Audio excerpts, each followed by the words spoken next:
Hello students, next topic is the step potential where E is greater than V naught, that is the energy of the particle is greater than the step height. ये है situation हमारे पास, ये आ गया origin of this step potential. इधर से particle आ रहा है, ये E energy of the particle and Vx equal to V naught is the height of this step potential. Here E is greater than V naught, मतलब particle की energy ज़्यादा है step height से. ठीक है, अब यहाँ पे हम पार्टिकल कंसिडर कर रहे हैं जिसका मास m है and it is moving under the influence of this step potential where Vx the step potential is defined as V naught for x equal to x greater than zero. X greater than zero region ये हुआ और Vx की value zero है for x less than zero इस region में. ठीक है, सो अब जो एनर्जी है क्योंकि पार्टिकल की ज़्यादा है स्टेप हाइट से, सो क्लासिकल मैकेनिक्स कहती है कि ये जो पार्टिकल है which is having energy E greater than V naught travelling in positive x axis direction will suffer a retarding force F which is given by minus d V x upon D x at this point x equal to zero. मतलब क्या है इसका कि अब potential की energy की value ज़्यादा तो नहीं है इससे, it can not stop this particle coming from here, लेकिन ये क्या करेगा, इसको स्लो ज़रूर कर देगा, पार्टिकल की वेलोसिटी को स्लो ज़रूर कर देगा ये वाला potential. So it will act as a retarding potential for this particle at this point. So particle जब यहाँ से यहाँ आएगा तो रिफ्लेक्ट तो नहीं होगा लेकिन इस रीजन में जाएगा ज़रूर. ठीक है, लेकिन उसकी स्पीड जो है वो कम हो जाएगी due to this potential energy जिसको हम यहाँ पर रिटार्डिंग पोटेंशियल बोल रहे हैं. सो ये आ गया. सपोज उसका जो मोमेंटम है x less than zero region में दैट इज़ P1. सो उसकी एनर्जी किसके बराबर होगी, P1 स्क्वायर अपॉन 2m के बराबर. सो P1 स्क्वायर हो गया 2me, P1 हो गया अंडर रूट 2me. जब इस रीजन में आएगा x greater than zero region में तो उसकी एनर्जी क्या हो जाएगी, E minus V naught which is equal to P square upon P2 square upon 2m. अब इसका यहाँ पे मोमेंटम अलग है, इस रीजन में मोमेंटम अलग होगा बिकॉज इसकी स्पीड चेंज हो रही है यहाँ पे. ठीक है, मोमेंटम यहाँ P1 है तो यहाँ हो गया P2. So P2 square upon 2m is equal to E minus V naught. P2 square हो गया 2m E minus V naught, P2 is equal to 2m into E minus V naught under root. So classical mechanical point of view हमने देखा. अब quantum mechanically क्या होगा, when this particle is in the region x less than 0 time independent Schrodinger equation आ गई इसके बराबर. ठीक है, for x less than 0 plus v होता है, v यहाँ 0 है इस रीजन के लिए. सो ये आ गया, इसको ले जाओ यहाँ पे minus 2m upon H cross कर साई एक्स और इसको उठा के इधर ले आए, ये प्लस हो गया इक्वल टू 0. यहाँ पे हम लिखेंगे प्लस, यहाँ पे alpha 1 square psi x equal to 0. Alpha 1 square किसके बराबर है, 2m upon H cross square के बराबर. Now in region x greater than 0 Schrodinger equation क्या बनेगी यहाँ पे, माइनस एच क्रॉस करो 2m d square psi x point d x square plus V x होता है, वी एक्स की वैल्यू वी नॉट है उसको उठा के इधर ले गए. सो गया E minus V naught psi x for x greater than 0. So इसको ले गए इधर minus 2m pawn H cross हो जाएगा इसके साथ लग गया, इसको उठा के यहाँ ले आओ, ये प्लस हो गया equal to 0. So d square psi x upon D x square plus alpha 2 square psi x equal to 0. Alpha 2 square किसके बराबर है, 2m upon H cross square E minus V naught के बराबर. अब ये जो इक्वेशंस आई हैं हमारे पास थर्ड एंड फोर्थ, इनके सोल्यूशंस लिखने हैं हमको.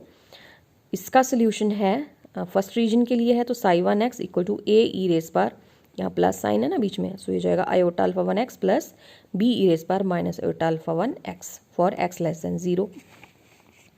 अल्फा 1 की वैल्यू हमने यहाँ से ली under root 2me upon H cross, क्योंकि एच क्रॉस स्क्वायर का अंडर रूट होगा H cross. So this is equal to 2me की वैल्यू किसके बराबर है, ये आ गया हमारे पास under root 2me is equal to P1. So this is equal to P1 upon H cross.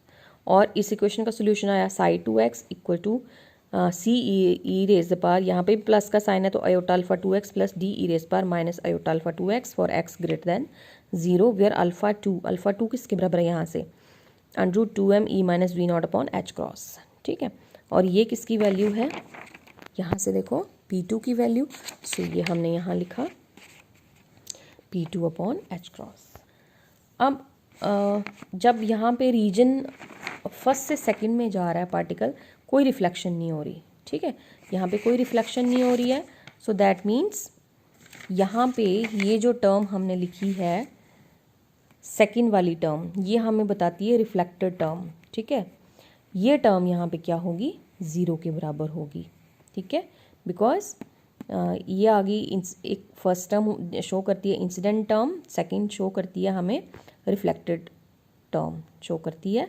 सो यहाँ पे because we are saying that since there is no reflected wave in region 2, ठीक है, यहाँ से रीजन 2 स्टार्ट हो जाता है ना यहाँ से। सो यहाँ पे ये जो कंपोनेंट है ये ज़ीरो के बराबर होगा, तो साई 2x की वैल्यू सिर्फ आएगी सी ई रेज़ पर आयोटा अल्फ़ा 2x के बराबर, ठीक है। सो अब हम बाउंड्री कंडीशंस लगाएंगे। सो जब x 0 है तो psi 1 0 is equal to psi 2 0। Psi 1 की वैल्यू ये आई, psi 1 0 is equal to a plus B, E raise पर 0, यहाँ पे भी ई रेज़ पर 0 1 हो गया, a plus B. Psi 1 0 is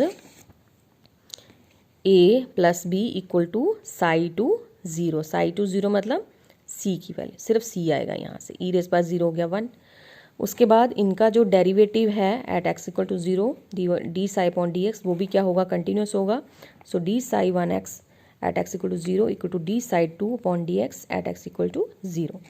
so जब इसको डिफ्रेंशिएट करेंगे साई 1 को तो क्या आएगी वैल्यू, देखो a ई रेज़ पर दिस इंटू आयोटा अल्फ़ा 1, ठीक है, यहाँ से minus iota alpha 1 b E raise पर minus iota alpha 1 x at x equal to 0 and this is equal to, अब हम साई 2 की वैल्यू ये वाली लेंगे, यहाँ आएगा iota alpha 2 c into E raise पर iota alpha 2 x D x equal to 0।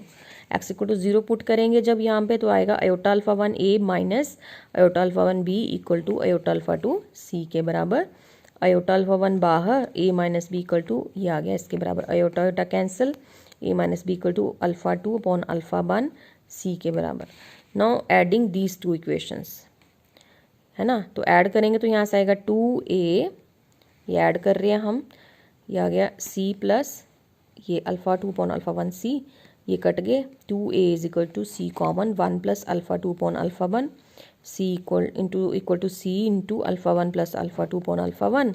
तो c की वैल्यू आ गई, यहाँ से c की वैल्यू लेनी है हमने, तो 2a ये सारी टर्म इधर चली जाएगी और उल्टी हो जाएगी ये term, alpha 1 upon alpha 1 plus alpha 2, ये इधर जाके उल्टा हो गया ना सारा। सो c की वैल्यू आई 2 alpha 1 upon alpha 1 plus alpha 2 into a के बराबर। Now subtracting 9 from 8, a plus B minus a minus B equal to c minus alpha 2 upon alpha 1 c, ठीक है। 9th इक्वेशन को इसको हम इसमें से माइनस कर रहे हैं, ठीक है। सो ये आ गया हमारे पास, इस फॉर्म में लिखा, इसको ब्रैकेट को हमने खोला, ठीक है, c into 1 minus alpha 2 upon alpha 1, ये a कट गया, 2b is equal to c into alpha 1 minus alpha 2 upon alpha 1। So b is equal to c by 2, ये हमने इसको इस फॉर्म में लिखा। सो b की वैल्यू आई alpha minus alpha 2 upon 2 alpha 1 into c। अब c की वैल्यू हमने निकाली है, ये है हमारे पास c की value 2 alpha 1 upon alpha 1 plus alpha 2 into a, वही हम यहाँ पे सब्स्टिट्यूट कर रहे हैं, ये आ गया ना ये वाली चीज़ इंटू ये आ गई c की वैल्यू, ये कट गया आपस में, तो b की वैल्यू आई alpha 1 minus alpha 2 upon alpha 1 plus alpha 2 into a। So these equations 10 and 11, ये आ गई हमारी 10th equation and 11th equation. So using these equations 10 and 11 in equation 5 and 7. So equation 5 हमारी ये है, 5 ये है, इसमें हम साई 1 की वैल्यू लिख सकते हैं। तो साई 1 की वैल्यू आई a ई रेज़ पर iota alpha 1x plus b की वैल्यू सब्स्टिट्यूट कर दी, ये आ गई ई रेज़ पर माइनस आयोटा अल्फ़ा 1x, और psi 1 is equal to psi incident plus psi reflected. ये वाला पोर्शन हमें इंसिडेंट वेव फंक्शन बता रहा है, ये वाला पोर्शन हमें रिफ्लेक्टेड वेव फंक्शन बताता है, ठीक है। और साई 2 की वैल्यू है हमारे पास, कहाँ गई वो, दिस वन, ये आ गई c ई रेज़ पर आयोटा अल्फ़ा 2x, यहाँ पे हमने c की वैल्यू सब्स्टिट्यूट कर दी, सी की वैल्यू हमारे पास क्या आई थी, ये हमने लिखी हुई है 2 अल्फ़ा 1 अपॉन अल्फ़ा 2 ए, वही हमने यहाँ सब्स्टिट्यूट कर दिया, ए ई रेस पर iota alpha 2x, this is psi transmitted, ये आ गया ट्रांसमिटेड वेव फंक्शन। ठीक है, so incident wave function is psi in इसके बराबर, ये वाली फर्स्ट टर्म, और रिफ्लेक्टेड वेव फंक्शन आ गया साई रिफ्लेक्टेड, ये इसके बराबर पूरी टर्म, और ट्रांसमिटेड वेव फंक्शन आ गया ये सारा हमारे पास। ठीक है, अब यहाँ पे हम दो कोफिशिएंट्स निकाल रहे हैं, reflection coefficient and transmission coefficient. So reflection coefficient कैसे डिफाइन करते हैं, the probability that the particle will be reflected back by the step potential into the region x less than 0 is defined as the ratio of intensity of reflected wave to the intensity of incident wave. So अब R is equal to B star B upon A star, A मैंने पीछे भी बताया था आपको, इसको हम लिख सकते हैं B upon A star into B upon A from equation number 11। हमारे पास 11th इक्वेशन ये है, यहाँ से बी अपॉन ए जब आएगा तो आएगा किसके बराबर, alpha minus alpha 2 upon alpha 1 plus alpha 2। जब रिफ्लेक्शन कोफिशिएंट लिखेंगे तो बी अपॉन ए का स्टार इंटू बी अपॉन ए। ठीक है, सो इसमें कहीं आयोटा तो है नहीं, ये तो सेम ही रहेगी टर्म, तो इन दोनों का स्क्वायर हो जाएगा, alpha 1 minus alpha 2 upon alpha 1 plus alpha 2 का whole square. So from equation 12 it is clear that R is less than 1 but it is greater than 0। This is in contrast to the classical mechanics where R is equal to 0। ठीक है, classical mechanics कहती है कि reflection नहीं होगी, but quantum mechanics यहाँ पे contradict करती है इसको, वो कहती है कि रिफ्लेक्शन होगी लेकिन बहुत कम होगी, R will be less than 1 but 0 नहीं होगी, R will be greater than 0. It is contradictory with the classical mechanical point of view here. Transmission coefficient T किसके बराबर है, transmitted probability current density divided by incident probability current density. So ये आता है V2 upon V1, ये याद रखना पड़ेगा आपको, C star C upon A star A के बराबर। So V2 upon V1 C upon A star, इकट्ठा कर लो C upon A from equation number 10। 10th equation जो आई थी हमारी, ये C अपॉन A की वैल्यू आई 2 alpha 1 upon alpha 1 plus alpha 2, वो हमने ये लिखी यहाँ पे। So T is equal to V2 upon V1 2 alpha 1 upon alpha 1 plus alpha 2 star और C अपॉन A की वैल्यू ये। ठीक है, अब यहाँ पे भी ये चेंज कुछ नहीं आएगा, ये दोनों का होल स्क्वायर हो जाएगा, V2 अपॉन V1। V1 की वैल्यू आएगी P1 अपॉन M, P1 की वैल्यू है H क्रॉस अल्फ़ा 1, V2 की वैल्यू है P2 अपॉन M, और ये हो गया H cross alpha 2 upon M। So T is equal to V2 upon V1 की वैल्यू हमने यहाँ सब्स्टिट्यूट कर दी, और ये आ गया यहाँ से ये वाली चीज़। ठीक है, V2 अपॉन V1 की वैल्यूज़ सब्स्टिट्यूट कर दी, तो ये इसको जिसको हम सॉल्व करेंगे, ये क्या क्या कैंसिल हो रहा है देखो आप, M से M कट रहा है, H क्रॉस कट रहा है, तो यहाँ से आएगा alpha 2 upon alpha 1 2 alpha 1 upon alpha 1 plus alpha 2 का स्क्वायर, और अल्फ़ा 2 अपॉन अल्फ़ा 1 यहाँ से होगा 4 alpha 1 square upon this thing. ठीक है, सो अल्फ़ा 1 एक कट गया इसके साथ, तो हो गया 4 alpha 1 alpha 2 upon alpha 1 plus alpha 2 का होल स्क्वायर।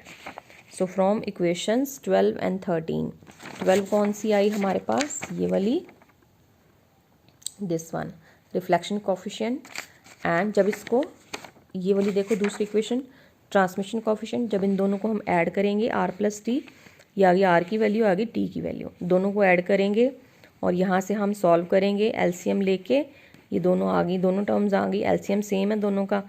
सो ये आ जाएगा, इसको सॉल्व करेंगे, a माइनस बी स्क्वायर का फार्मूला लगाएंगे यहाँ पे। सो देखो यहाँ से क्या आएगा, alpha 1 square plus alpha 2 square plus 2 alpha 1 alpha 2, और ये क्या है अल्फ़ा 1 प्लस अल्फ़ा 2 का whole square upon alpha 1 plus alpha 2 का होल स्क्वायर, ये होगा ना a प्लस बी स्क्वायर का फार्मूला, ये कट गए तो this is equal to 1, R plus T equal to 1। इसका मतलब क्या है, the sum of reflection and transmission coefficient must be unity, मतलब दोनों का सम जो है 1 के बराबर होना चाहिए अकॉर्डिंग टू क्वांटम मैकेनिक्स। ठीक है, सो ये आ गया इसका quantum mechanical point of view.